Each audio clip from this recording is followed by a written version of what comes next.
Господи, именем Иисуса, мы благодарим Тебя за сегодня. Мы просим, Господь, чтобы Ты говорил нам, чтобы Ты служил нам сегодня Твоим Духом. Возьми полный контроль над этим служением, Господь. Именем Иисуса Христа. И весь народ Божий сказал: Деяния апостолов, 2 глава. Деяния апостолов, 2 глава. 37 стиха по 40 стих. Бог исцелял во время начала служения глухие уши. Кто-то получил исцеление, но кто-то упорно не может принять свое исцеление. И у вас проблема с правое ухо. Оно у вас заложено. Вы не слышите там, наверное, на 70 или 75%. И вот Бог исцеляет вас, хочет исцелить вас, пожалуйста, сунуйте туда палец и примите ваше исцеление верою. Именем Иисуса. Ты глухой дух глухоты. Повелеваю тебя отступить от этого человека. Отойди прочь и вон. И пускай сила исцеления и помазание Бога восстанавливает эти уши. Во имя Иисуса Христа. Аминь. Деяния апостолов, 2 глава. 37 по 40 стих. Я проповедую сегодня на тему «Обличающая сила Духа Святого». Обличающая сила Духа Святого. Мы в этом месяце говорим о Духе Святом. Вот Дух Святой, еще одна из его функций, которую она делает, это то, что она обличает человека. Дух Святой работает совместно с Духом, с нашим Духом и совместно с нашей совестью и спасает нас и хранит нас на пути истины. Написано, что кто слушается исправление, тот ходит по пути жизни. А тот, кто отказывается принимать наставление, тот отступил от пути жизни. Значит, он нарвется на смерть. Кто отказывается от наставления, тот сознательно отступает от пути жизни. Поэтому Дух Святой был дан нам, чтобы один из его главнейших функций был чтобы это была функция обличения, чтобы он мог нас обличать. Пока Дух Святой тебя обличает, пока Дух Святой тебя исправляет, тебе повезло. У тебя большой шанс попасть на небо. Но вот, если не дай Бог, Дух Святой тебя уже не обличает. А вы знаете, что когда человек делает что-то плохое, сначала он чувствует обличение совести. Но если он ожесточится, он продолжает делать это зло и не исправляется, не слушается исправление Духа Святого, не слушается этому вот обличению Духа Святого. Что происходит? Его совесть начинает быть сожженная, и его сердце начинает быть ожесточенное. А вот Дух Святой отходит от такого человека. А это страшное дело, не дай Бог. Если Дух Святой отойдет от человека, это значит хана ему. Почему? Потому что в Филиппийцам написано, что Дух Святой это то, что дан нам, чтобы хранить, это наш залог вечной жизни. То есть Дух Святой это залог, который хранит нас в вечной жизни. Что это значит? Допустим, когда человек умирает, а это с нами все произойдет. Когда человек умирает, иди сюда, помрешь на минутку сейчас. Лежи, как бы, умер. Вы, наверное, знаете, что когда человек умирает, тело остается, но мы говорим, что он умер. Почему? Умер не обозначает исчезновение. Умер не обозначает человек исчез. Смерть обозначает отделение или разделение. Это значит, что его дух покинул его тело.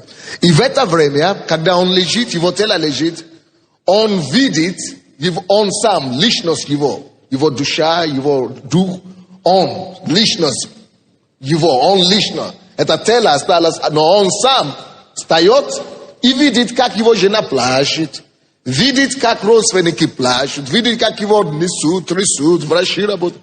А он говорит, что с ним еще? Он уже вышел. Несколько секунд человек еще где-то остается возле своего тела, или наверху, наверное, вы слышали разные рассказы, да? Клинической смерти и так далее. Но спустя несколько секунд, слушайте, церковь, внимательно, вы не захотите это пропустить, то, что я сейчас говорю. Спустя несколько секунд небо дает указание. Если он верующий, небо, Бог Отец, Дух Святой, который есть залог, который уже живет внутри нас, если мы спасены, если мы не огорчали Духа Святого, если мы жили правильно, если мы не выгнали Духа Святого из нашей жизни, это Дух Святой служит залогом. И Дух Святой зовет ангелов Божьих, потому что Он в тебе. Это подтверждает, что ты Божий Сын. И чтобы эти ангелы Божьи приходят из Царства Небесного и собирают его, а тело где-то еще лежит, а он такой же встает. Да, Стан. Он встает, тело еще лежит, но он такой же будет. Только не такой старуха, если ему 70 лет или 40, а такой молодой, как в самом пике его жизни. Старуха там не будет. И детей там не будет. Все мы будем как одна в возрасте. То есть как, может быть, возраст Христа, может быть, там будет. Я не знаю. Но самый какой совершенный возраст у каждого будет. Он встает, и ангелы Божьи с сопровождением Духа Святого его выносят в Царство Небесное к Иисусу, и Бог его приветствует. Добрый пожаловать, добрый и верный раб. Ты был верным малом. Добрый пожаловать в тот, который в царство, которое уготовлено тебе. Но, слушайте внимательно. Другой вариант есть к этой истории. Если же он умер неверующим, все равно приходит кто-то собрать его.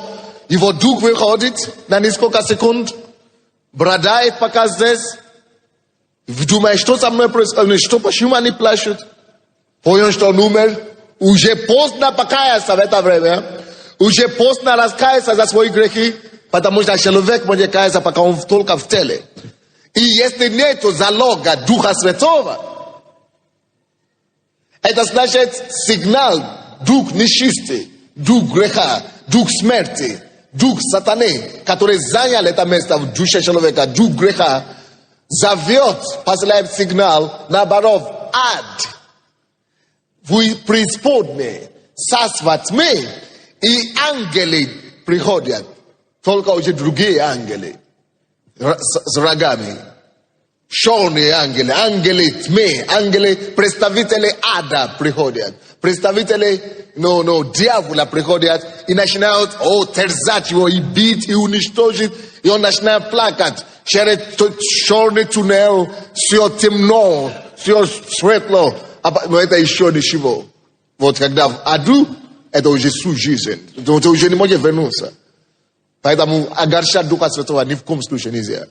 Вот поэтому Бог предусмотрел это. Он знает, что пока мы будем здесь на земле, мы не будем совершенными еще. Мы будем еще совершать ошибки. Мы будем еще грешными. Но вот, чтобы мы не остались холодными в этих грехах, Он послал нам и представил нам Духа Святого, который будет напоминать нам, что надо каяться. Надо отойти от этого греха. Надо перестать это делать. То есть Дух Святой как бы это одна из его главнейшая функция. Чтобы быть там рядом с нами всегда. Чтобы он знает, что мы все будем ошибаться. Мы будем делать некоторые вещи неправильно. Но вот он облегчает нас. Чтобы, пожалуйста, успей. Пожалуйста, спеши каяться. Пожалуйста, брось этот грех вовремя. Пожалуйста, перестань делать это. Чтобы Дух Святой не огорчился. И чтобы сердце не ожесточился. Чтобы совесть не была сожженная. Он тебя напоминает, он тебя умоляет.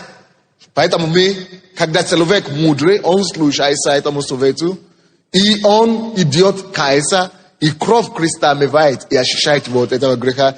И так нам Дух Святой пристан к нам всю жизнь, чтобы в протяжении всей жизни помог нам удержаться за вечную жизнь и за наше спасение. Он помогает нам раскаяться и очиститься от всякой неправды. Спасибо, Николай. Однако, есть некоторые люди, которые огорчают Духа Святого, и их сердце становится жестким. И уже Дух Святой перестал работать над ними. Слушай, церковь. Слушай, церковь.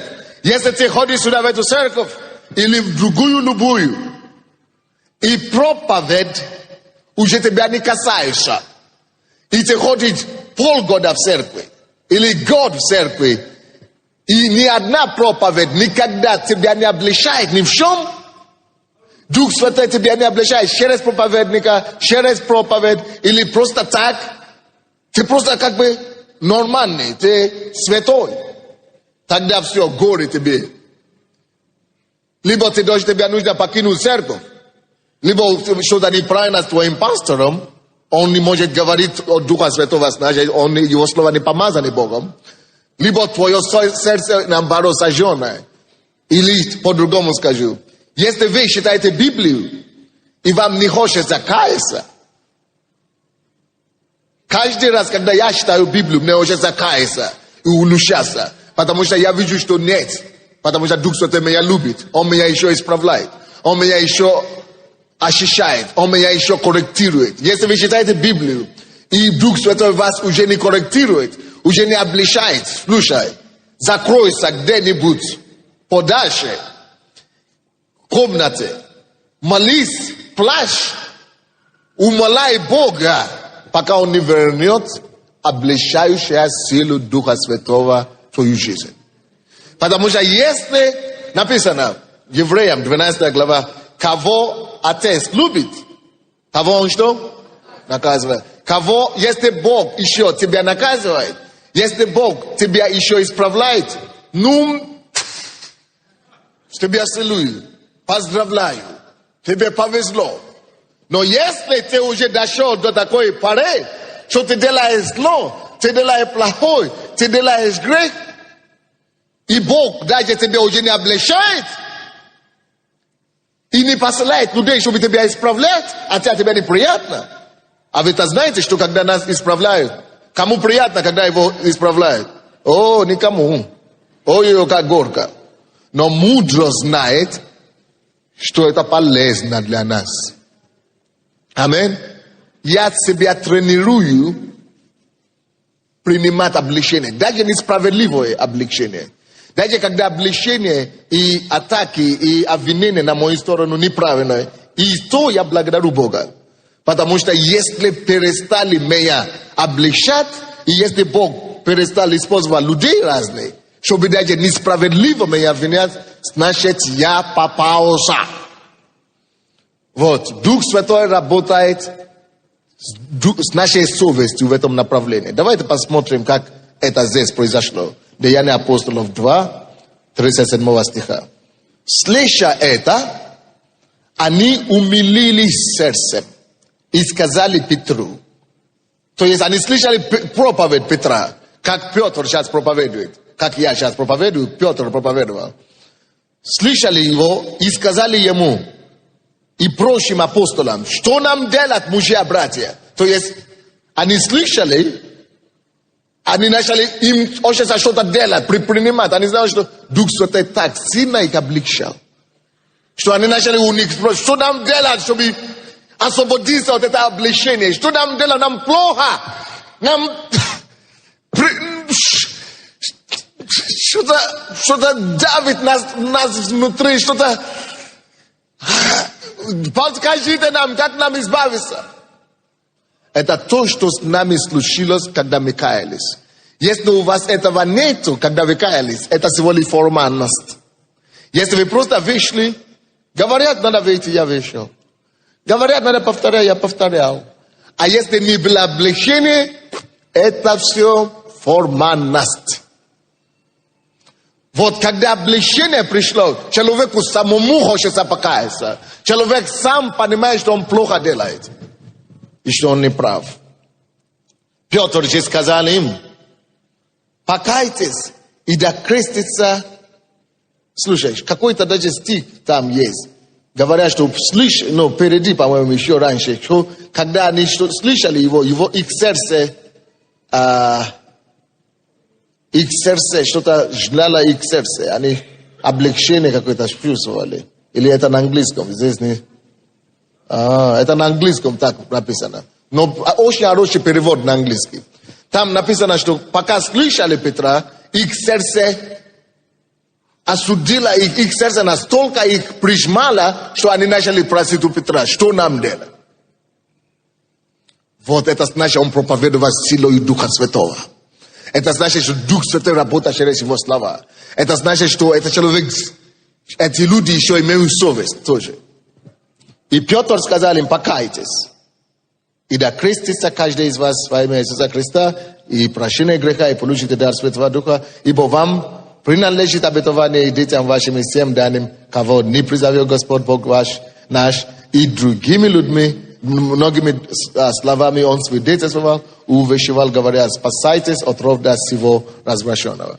Я помню, однажды я так проповедовал здесь, в четверг, по-моему, и одна женщина, я проповедовал о работе. Если вы не работаете, это ненормально. Надо, чтобы все работали. И, о том, что Бог сам работает и так далее. И вы знаете, как люди все ко мне подходят после проповеди.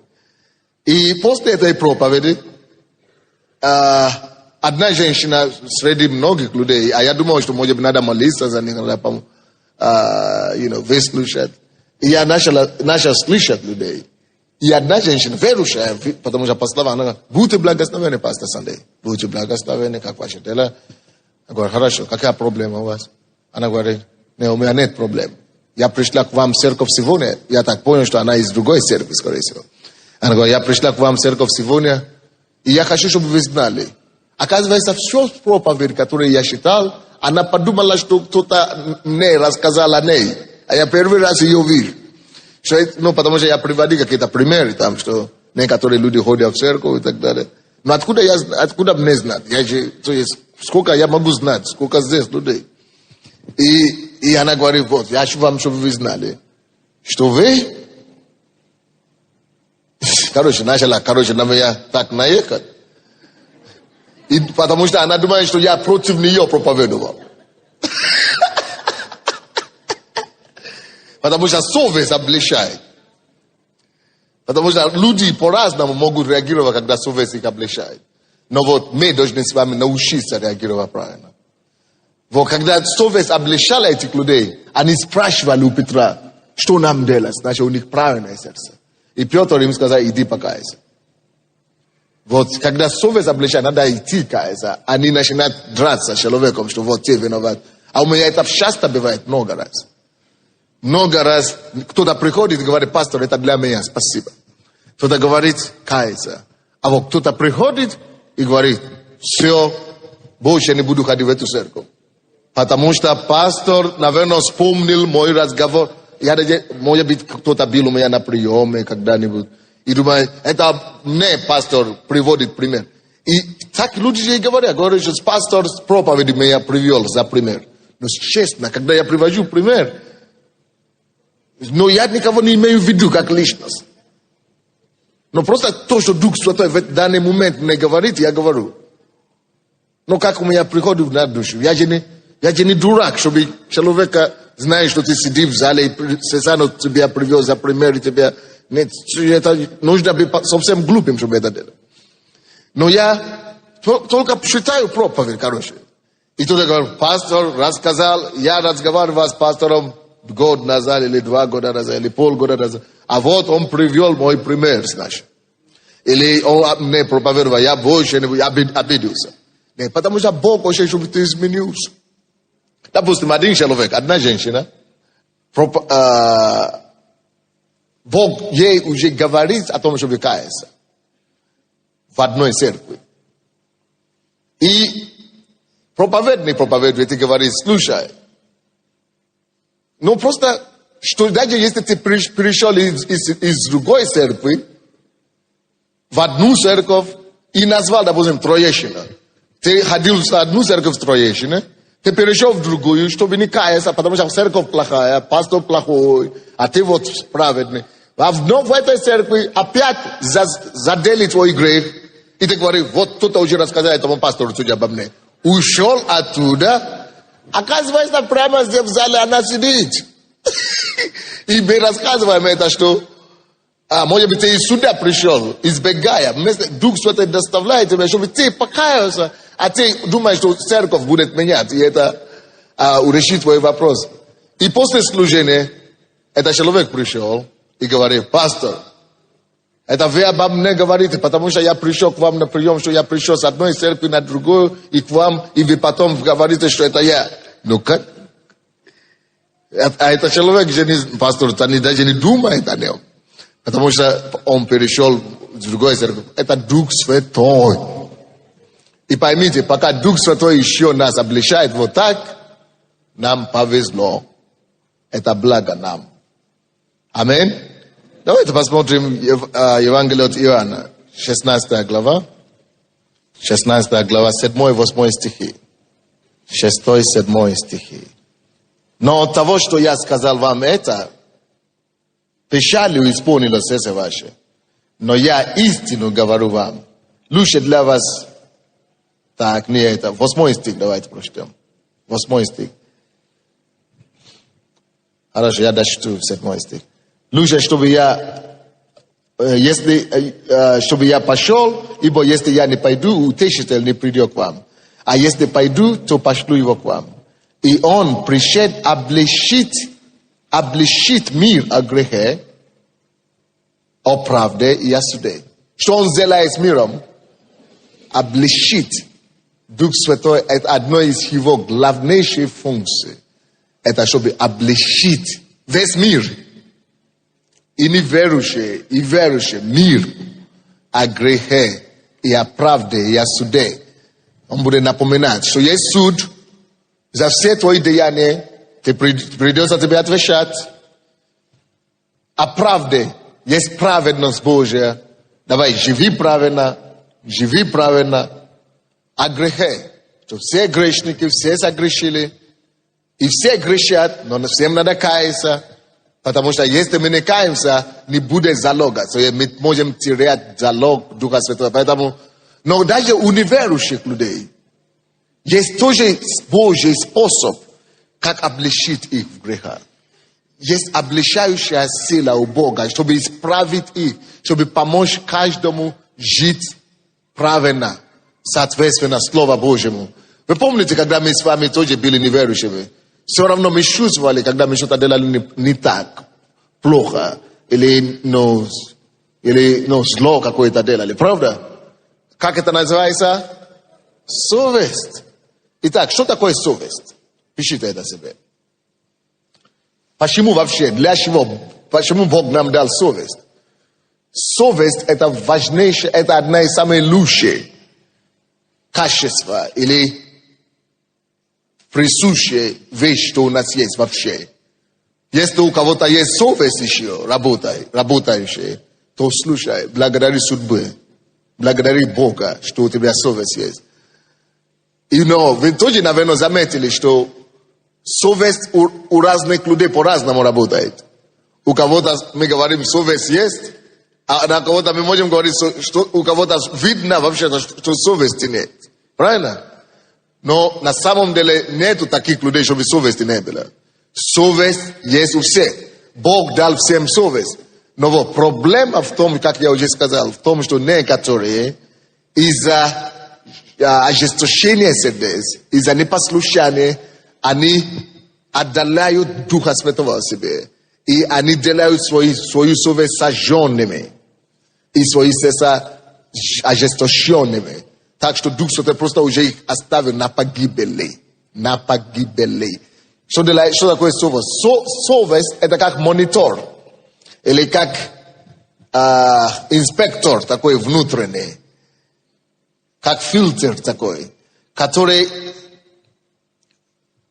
весит наши дела и поступки согласно с нашими мотивами.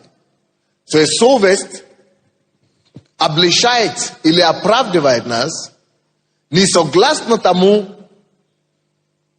что мы делали, а согласно того, какой мотивация у нас есть изнутри, какое побуждение у нас изначальное. Но цель совести в том, чтобы привести каждого человека в соответствие с Божьим характером или Божьему стандарту Бога, Божьему стандарту. Что делает совесть для человека? Во-первых, совесть распознает, с какими мыслями, какими мотивациями мы делаем то или иное поступок. Если это с Божьим намерением или с удым намерением. Может быть, кто-то и не знает, сосед не знает, жена не знает, муж не знает. Но вот Бог знает, и когда Бог любит нас, Бог работает над нами через нашу совесть. И совесть наша, если мы еще его не зажали, совесть наша начинает облегчать нас, что нет.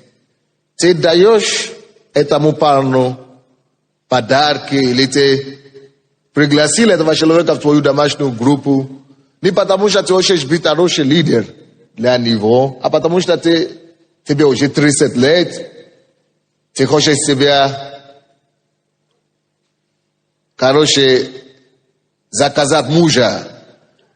Поэтому твое отношение к этому молодому человеку не чистое, дорогуша. Если ты ему даришь что-то или помогаешь, сделай это искренней совестью. Не потому что ты хочешь мужа как-то пристроить себе. Так что совесть. Почему совесть обличает? А потому что когда плохо будет, Бог тебе скажет, ты сам вспомнишь, что слушай. Да, я знал, что это плохо, но делал. Короче, первое, что делает совесть, распознает наши мотивации и помогает нам ставить мотивации наши правильные, сделать наши мотивации правильными. Второе, что делает совесть, совесть облегчает нас.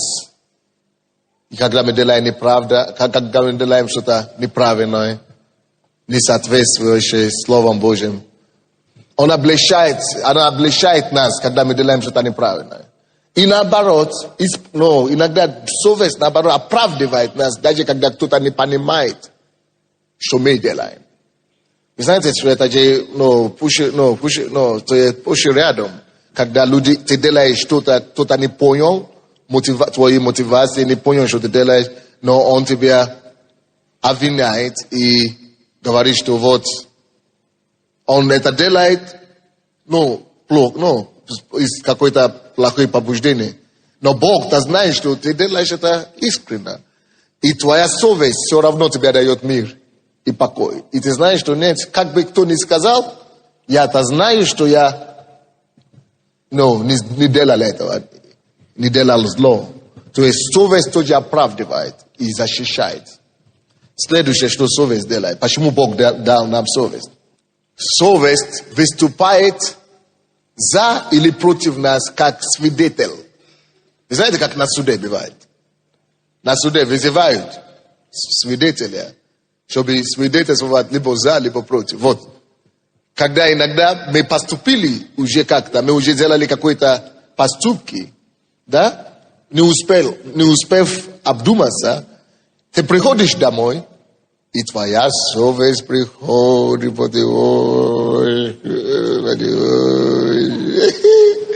и говорит, ну-ка, кайся.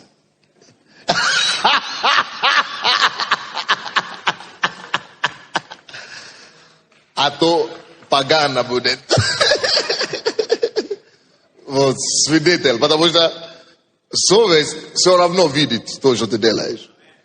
Вот она всегда свидетель, где бы ты не был. Ты думаешь, что никого нет? А она там. Ты понимаешь, что никто не понимает, почему ты делаешь или что-то делаешь. Она это все видит. Поэтому, когда ты уже все сделал, ты думаешь, что ты уже забил. Ты хочешь иногда избежать сам, убегать подальше от этой совести, но не получается. У кого-то было такое? О, у меня часто бывает. Очень говорит, что ну как-то это прикрутить, забить, как-то это задушить, а она не задушается и все. Может быть, что-то плохо сказал на кого-то, или поднят голос, или ну, чтобы ты не сделал плохо. Совесть тут как тут. Совесть. И вы знаете, я вам точно говорю, конечно, иногда нам удается потушить и затушить вот голос этого Духа Святого и совести. Но это плохая победа. Если вы одержали такую победу, это плохая победа. Это плохая победа. Потому что это может закончиться тем, что полностью Дух Святой вас просто оставит. И совесть тоже оставит вас. Все, продолжай делать. А вы помните, как мы были в грехе, в миру, да? Некоторые вещи, которые мы уже привыкли делать в миру грехи, да? Первый раз, когда мы их совершили, нам было плохо. Но потому что мы продолжали это делать, это стало просто нормой. Потому что мы потушили, и даже совесть перестала нас как бы обличать. Но это плохой вариант, не дай Бог. Желательно слушаться. И когда мы слушаемся, благодать приходит, и прощение приходит. И наши отношения с Богом остаются хорошими. То есть, это как выступает как бы свидетель возле нас, либо за нас, либо против нас. Следующее, что делает совесть. Совесть напоминает нас об истине. Об истине. Допустим, ты только хочешь что-то делать. Тут как тут. Звонок. Ой! А что там? Не, я сделал все равно, мне хочется. Ты еще раз пробуешь.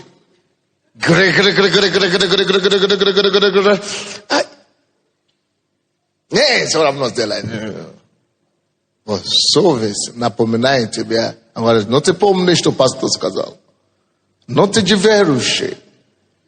Ты же Слово Божье читаешь. Ты же знаешь, что Бог говорит. Ты же знаешь, что Библия говорит. То есть совесть, это противное дело иногда бывает. Противная вещь. То есть тебе все равно напомнит. И вы знаете, как некоторые люди стараются обойти совесть. Они уже знают, что, допустим, это нельзя делать или неправильно делают. А потом ищут кого-то, сначала друга, или знакомого, или пастора, и говорят, но пастор, но это же ничего, если, допустим, Библия же говорит не опьянить, но Библия же не говорит, что не пить вообще. Но это же ничего, если мы только рюмку возьмем, ну, хотя бы на день рождения. Я говорю, если ты уже спрашиваешь, наверное, у тебя кое-что уже там ёкнуло. Ну, хитрый человек. Хитрый. Написано, что человек, сердце человека крайне испорчено, и лукавый и крайне испорчено. Он сам знает, что он не прав. А он приходит, чтобы пастор сказал, ну, конечно, если ты не, ну, если, ну, как бы, ну, ты не пьешь много, если только, ну, конечно, может. Тогда, нашел одобрение, и теперь гуляй, душа моя, короче, да? В то время, когда Библия говорит, не напивайтесь вином, от которого бывает распутство, но пейте и напивайтесь еще другим вином. То есть Духом Святым. Если мы уже напиваемся Духом Святым, значит, не надо уже спрашивать, какого грамма. Заменил Бог Духом Святым. тот вино, которое напивает, упивает люди. Но ничего. Вот, совесть все равно наш друг, а не наш враг. Совесть это наш друг или наш враг? Я думаю, что друг напоминает нам истину. Евангелие от Иоанна, давайте откроем. 8 глава. Вы все знаете эту историю. Вы помните, когда привели к Иисусу кого? Блудницу. Или не блудница, просто женщина, которая загрешила. Ну, когда говорили, что ее поймали там при Любодеяне, да. То есть женщину поймали, что она занималась прелюбодеянием. Эти люди, конечно, иногда мужской шовинизм еще хуже, чем женский. Но я не слышал про женский шовинизм вообще. Только про мужской слышал. Они, мужчины, поймали ее, чтобы Иисус осудил ее, или чтобы набросить на нее камнями до смерти. Почему-то поймали женщину, которая занималась прелюбодеянием, а мужчину не поймали. Получается, что мужчина не виноват, он может спать с кем хочет. А вот женщина, зачем она была, чтобы с ней спала? А мы спали. То есть поймали двух, мужчину отпустили, а женщину привели, чтобы ее набросили камни до смерти. Ну, посмотри. Поэтому я говорю за мужской шовинизм иногда. Потому что я же мужчина. Это один кавказец пришел ко мне однажды. Я не помню, откуда он. Из Армении или из Грузии. Он говорит, вот жена говорит, если ты будешь продолжать гулять, я тебя оставлю. И если я уйду от тебя, если Бог мне даст, другого человека, я выйду замуж или что такое. Из-за этого он пришел в церковь, чтобы мне жаловаться, что его жена собирается гулять. А я говорю, ты только честно говори, а ты сам... Он говорит, нет, у меня разные бывает, но я мужчина же, у нас так принято, мужчина может сколько хочет, вот моя жена не имеет права. Она не может, а я вот могу сколько хочу. Я говорю, не гадай. Тебя в тюрьму надо посадить, я сказал ему.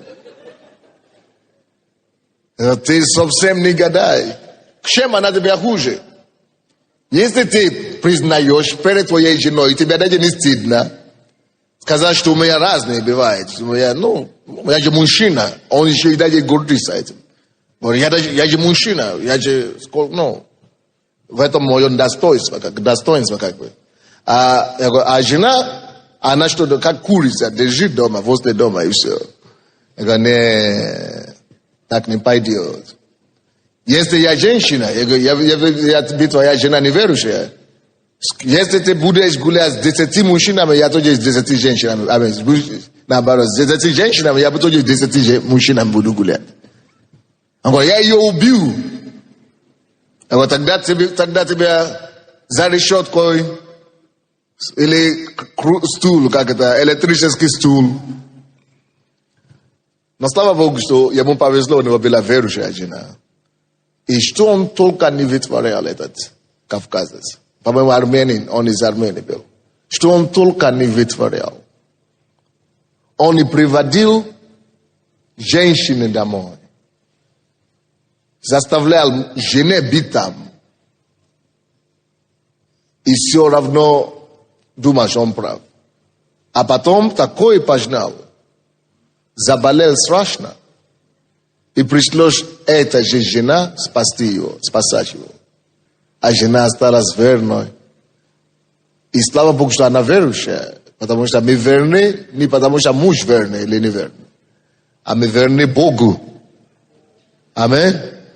Мы верны Богу. Это мы ходим перед Богом. Не важно, что жена делает, что муж делает. Он потом плакал такими слезами. Потому что не слушался совесть. Не то, что даже изменил муж жены. Не из-за этого. А потому что совесть не слышишь. Всякий, кто пренебрегает совестью, рано или поздно ему придется плакать горькими слезами. Вот такими.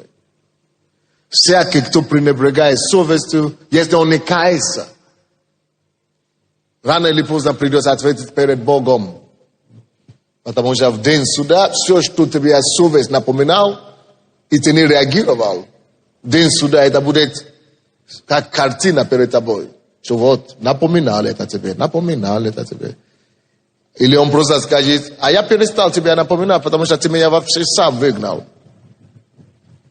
И слушайте, иногда мы, верующие, тоже думаем, что я уже верующий, мы делаем свою же совесть сожженной. Что я имею в виду?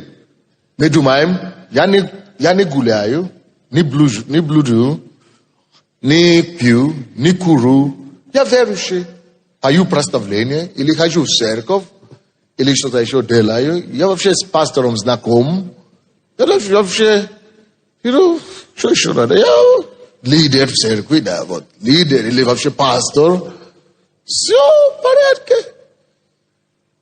Из-за того, что мы не пьем, мы не прелюбодействуем, мы не делаем такие явные грехи, мы не замешаем. Когда мы уже ожесточили свои сердца в отношении некоторых мелких вещей. Допустим, доброта к людям. Мы уже никого не замешаем, бегаем все. Я на служение, я на то, я работаю, я то. То есть мы уже даже делаем больше, чем блуда, делаем больше, чем пьянство. Но из-за того, что вот то, что для нас мы определили как грех, вот эти большие вещи, мы этим не занимаемся. Мы уже думаем, что мы свободны уже. Но на самом деле кто-то еще кричит на мужа дома, кто-то на жену кричит, кто-то на детей кричит, кто-то еще может позволить себе, разные вещи, я не знаю, что бывает. И мы даже это уже не замечаем. И когда нас делает исправление, Дух Святой обличает нас. Даже Дух Святой в некоторые вопросы уже некоторым даже перестал обличить.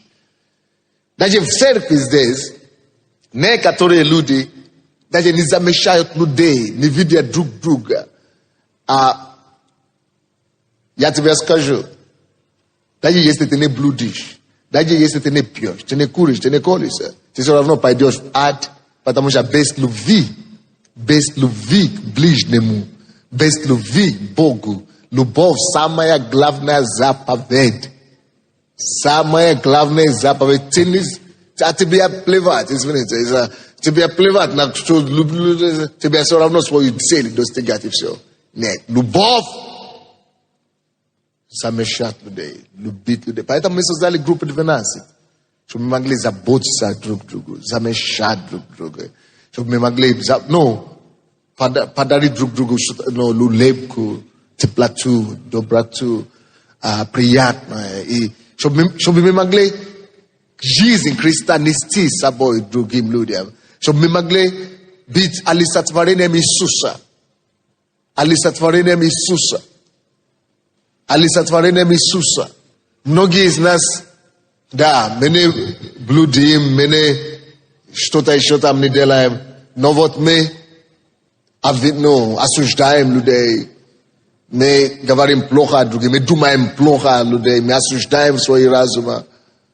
И это, наверное, уже даже для некоторых людей уже стало нормой, потому что Дух Святой все отошел в этом направлении. То есть теперь некоторые из нас, мы даже вообще заглушили Духа Святого в отношении некоторых вещей в нашей жизни. Вот тут не вмешается Дух Святой. Мы так не говорим, конечно, но мы своими делами закрыли рот Духу Святому. Вот в отношении греха, в отношении блуда или пьянства, да, ты можешь еще обличать. А вот в этом только не трогай. Я здесь сам. Беда серьезная. Потому что для Бога, между прочим, разницы нет. Каким грехом ты занимаешься. Очень наоборот, нам лучше, плюс уже нам дружить с Духом Святым, дружить с совестью. Вы знаете, я вам скажу что-то. Однажды я это слышал, я это взял для себя на вооружение. Если ты работаешь даже среди неверующих, и кто-то говорит тебе, что же ты за верующий, что ты так себя ведешь, знаешь, что у тебя серьезная проблема. Хотя, может быть, если он не верующий, может быть, он не спасен, он и пойдет в ад, если умрет, а ты пойдешь в рай. Но если ты тоже будешь продолжать так жить, скоро ты с ним в одной категории будете. Посмотрим Евангелие от Иоанна, 8 глава. Прочтем только с 6 по 11 стихи. Говорили же это, то есть привели эту женщину и сказали, чтобы бросили, что Иисус скажет, бросать камни или нет. Говорили же это, искушая его, чтобы найти что-нибудь к обвинению его. Но Иисус, наклонившись низко, писал перстом на земле, не обращая на них внимания. Когда же продолжали спрашивать его, он, восклонившись, сказал им, кто из вас без греха, первый брось на нее камень. И опять, наклонившись, низко писал на земле. Иисус же ничего особенного.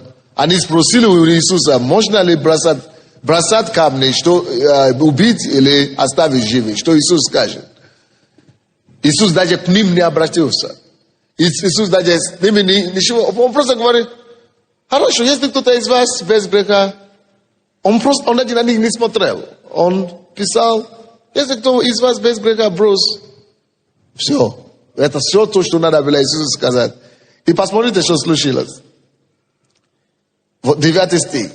Они же, услышавшие это, и будущее что? Не слышу. Не слышу. Обличаемым совестью. Обличаемым совестью. Потому что Иисус Христос, Иисусу даже не надо было проповедовать. Он настолько был наполнен Духом Святым, что Дух Святой, они такие жесткие люди, они тяжелые люди, они жестокие, можно даже сказать, люди, они злые люди, они хотели убить женщину из-за их лицеприятия. Мужчину отпустили, а женщину хотели убить. Они были готовы убить. Иисус настолько был наполнен Духом Святым, что достаточно фраза, чтобы эти жесточайшие люди были обличаемыми совестью. И они, как там, обличаемые совестью, стали уходить один за другим, начиная от старших до последних. И остался один Иисус и женщина, стоящая посреди. Обличаемые были совестью, они все ушли один за другим. Совесть. Чем Иисус обличит совесть? Словом. Поэтому, если мы не будем готовы слушать слово, проповеди, мы думаем, я сам. Не ходим на проповедь. Некоторые люди же не ходят на проповедь. Члены этой церкви, я знаю, некоторые, которые посещают церковь только раз в месяц. Или раз в 3 месяца. Или раз в полгода. Они говорят, я сам, привет. У меня есть Дух Святой, молодец. Получается, что Бог дурак, что Он создал церковь. Или что Он поставил проповедников, да? Конечно, Бог хочет над нами работать. И эти люди, слово, благодаря слову, они были обличаемы совестью. И уходили. Но что-то всегда меня возмутило в этой истории. Не возмутило, а вот загадка, как бы, для меня в этой истории. Но почему так уходили? Старшие, а потом старшие сначала ушли по возрасту. Самые старшие ушли сначала, а потом младшие. Я думал, что я понял теперь. Потому что тем старше ты становишься, тем быстрее ты начинаешь понять, что слушай, пора слушать. Что жизнь не так будет всегда, как ты думаешь. Молодым, как бы свойственно думать, что махать рукой на все. И говорит, у меня еще все впереди. У меня еще жизнь впереди. Молодые, когда мне было 16, я даже не думал. Мне надо делать то, что я сейчас делаю, и все. Молодые люди хотят думать о сегодняшнем день, и все. Они даже не хотят думать о завтра, какое-то последствие, что там будет. Совесть. Очень часто те, которые моложе, они заглушают свою совесть. Очень здорово. Поэтому молодежь, не попади в эту ловушку. Не уничтожь твою совесть. Если твоя совесть может работать с молодостью, ты станешь золотым человеком. А вот если в молодости ты заглушишь свою совесть, ты только через собственные ошибки и шишки придешь к этим урокам, о котором старшие уже знают. И когда они говорили, когда Иисус говорил это слово, до старших очень быстро дошло. Старшие люди сразу совесть заработала. И они начали уходить.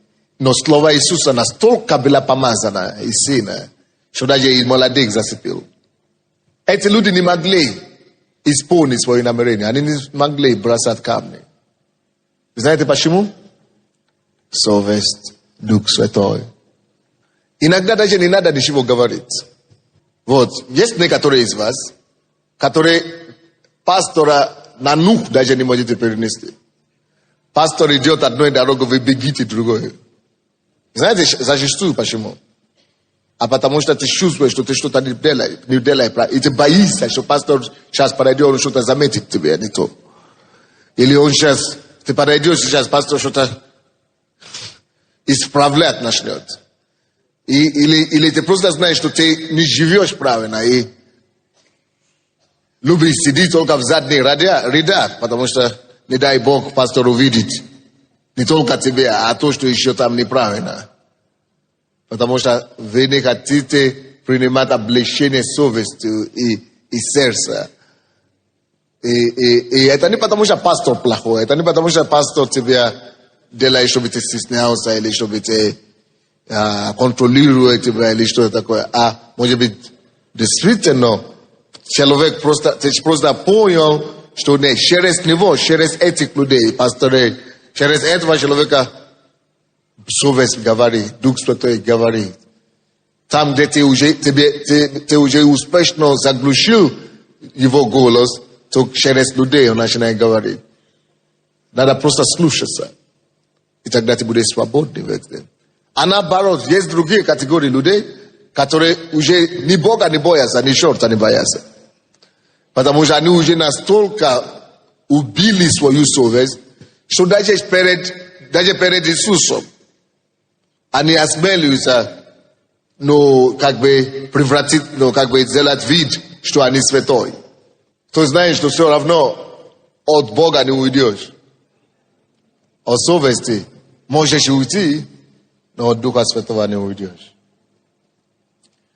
После того, как Дух Святой облегчает нас, одно только есть решение, друзья. Идти каяться. Идти на крест. Идти на крест. Честно говоря, я лично не вижу, как кто-то с этой церкви может идти в ад. Если кто-то пойдет в ад с этой церкви, я буду в шоке. Знаете почему? Потому что мы позволяем Духу Святому двигаться каждый раз через проповедь, через слово, через служение, чтобы слово было балансировано. Кто-то жалуется, что пастор о чем-то, кто-то любит, допустим, я говорил кому-то вчера, кто-то любит, чтобы пастор говорил только об одной теме. Говоря о просветании, там, или говорит о вере, говорит об отношениях с Богом, или говорит только о Царстве Божьем. Когда ты пастор, нельзя так делать. Тебе надо быть послушным Духу Святому, чтобы разные люди в разных нуждаются. Даже если твоя любимая тема это, вера, или исцеление, или что-то такое, Бог не может поставить пастора только, чтобы говорить о одной теме. Учителя могут такими быть. Вы знаете, некоторые из вас слушают по телевизору Кеннет Копланд, да? Или вы читаете книгу Кеннет Хейген. Кеннет Хейген, допустим, он так и пишет, что Бог призвал его проповедовать о вере, только о вере. Да? А когда вы слушаете Кеннет Копланд, вы увидите, что он проповедует в основном о чем? Просветание, вера и исцеление, может быть, или сила Божия. Вот, а почему они могут так делать? Потому что они учителя, они не ответственны за людей, они не имеют церковь. А церковь нужна, церковь есть люди, которые ходят к тебе, они имеют семью, они имеют дом, они имеют мужа, они имеют отношения, они работают где-то, вот церковь совсем другой. Или, допустим, вы знаете, Джон Бивер, он говорит о святости, об отношениях с Богом. Есть другие проповедники, которые говорят только о близком отношении с Богом, личное отношение с Богом. Некоторые говорят только о Царстве Божьем. Монро говорит в основном о цели, предназначении. А вот церковь пастору нельзя. Пастор должен восполнять всякие нужды. Все разнообразные. Пастор должен быть гибким Духу Святому. Чтобы знать, что Дух Святой сейчас учит. Допустим, иногда, вы замечаете, наверное, иногда я говорю о вере, когда я чувствую, что мы говорили о других темах, а люди уже, дьявол бьет их. Или они уже ослабили, они в Боге, но уже больше искушения приходит, уже больше поражения в личной жизни приходит. В это время пастор, который слушает Духу Святому, который входит в Духа, понимает, что надо сейчас принести огненные проповеди, который должен зажечь веру и принести их вещи. Или, допустим, иногда вы замечаете, что я проповедую о процветании. А кто-то начинает говорить, что пастор постоянно говорит о деньгах. Потому что ты сам не свободен. Не потому что пастору нужно, а потому что пастор видит нужды своей овец.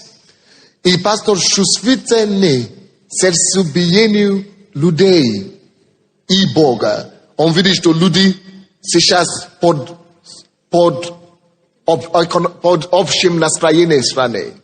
Люди начинают, потому что мы долго не говорили о процветании, допустим.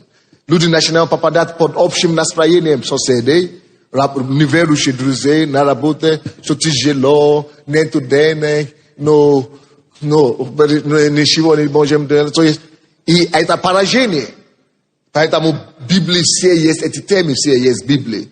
В это время мудрый пастор понимает, что мне сейчас надо принести это откровение, чтобы зажечь их и поверить, что ты можешь быть наверху, головой, а не хвостом. Ты можешь быть первым, а не последним. Бог разрушил проклятие над твоими карманами. Он стал нищим, чтобы ты обогатился. То есть это тоже Библия. Сам Бог же не дурак, что он в Библии все это поставил, все эти учения, все эти откровения. Допустим, Бог понимает, если вы считаете, какая же самая главная тема? Конечно, самая главная тема – это личное отношение с Богом. Это быть носителем Его и Его Царства. Это самая главная тема. Но Бог сам понимает, что это самая главная тема. И почему не только об этом Он говорит в Библии. Он говорит обо всех. Он говорит о деньгах, Он говорит о вере, Он говорит о исцелении, Он говорит обо всем.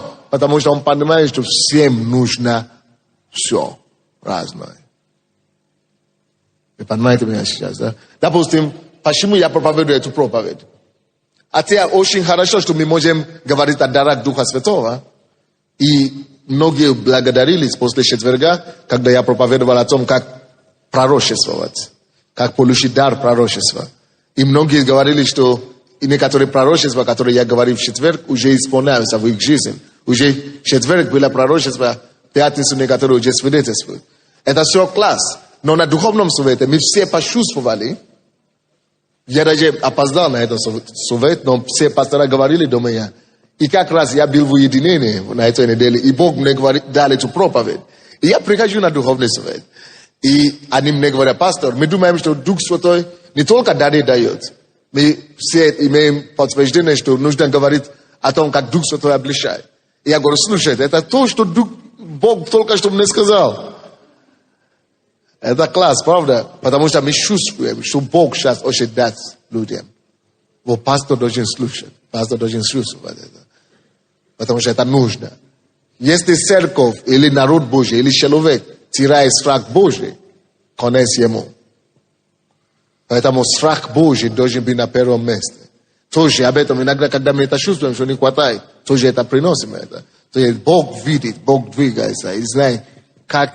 Поэтому иногда надо нам ходить в церковь, чтобы просто Бог мог тебе помочь и прилагать к тому, что ты уже имеешь, что-то еще, которое ты, может быть, поможет тебе или поможет вам. Давайте преклоним голову. Может быть, некоторые из нас, у нас совесть уже сожженная, сердце стало ожесточенное. Может быть, кто-то уже закрыл дверь своего сердца для Духа Святого. Или, может быть, вы есть те, которые позволяете Духу Святому обличить вас в больших грехах. А вот маленькие, позадневные греха вы уже не позволяете Духу Святому.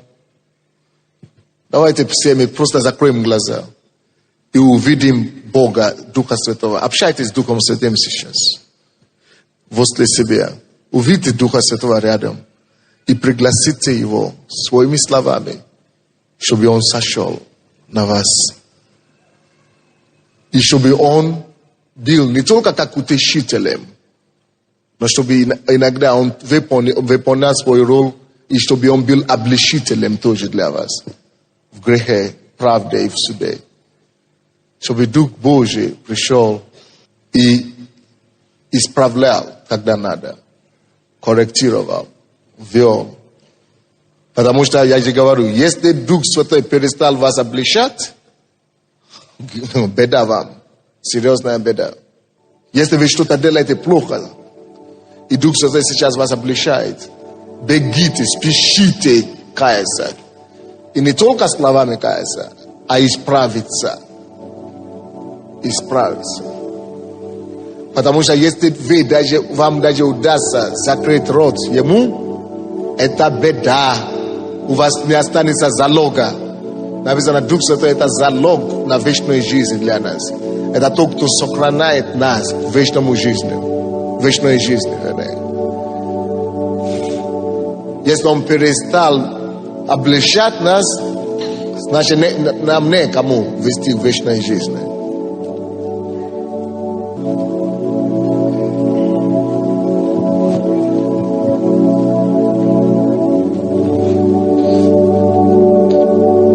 Кому-то надо пойти, кому-то покаяться, попросить прощения. Кому-то надо куда-то идти, исправиться. Дух Святой вам говорит что-то сейчас. Кому-то надо вернуть деньги, которые он украл. Кому-то надо вернуть родному заводу все то, что вытащил. Кому-то надо вернуться домой и попросить прощения у жены или у мужа. Какой-то бухгалтер должен вернуть деньги обратно в предыдущее место работы. Все, что Дух Святой вам говорит, надо принять. И спасибо, что ты меня сможешь еще исправлять. И помоги мне, Господь, быть верным тебе. И слушаться тебе все время.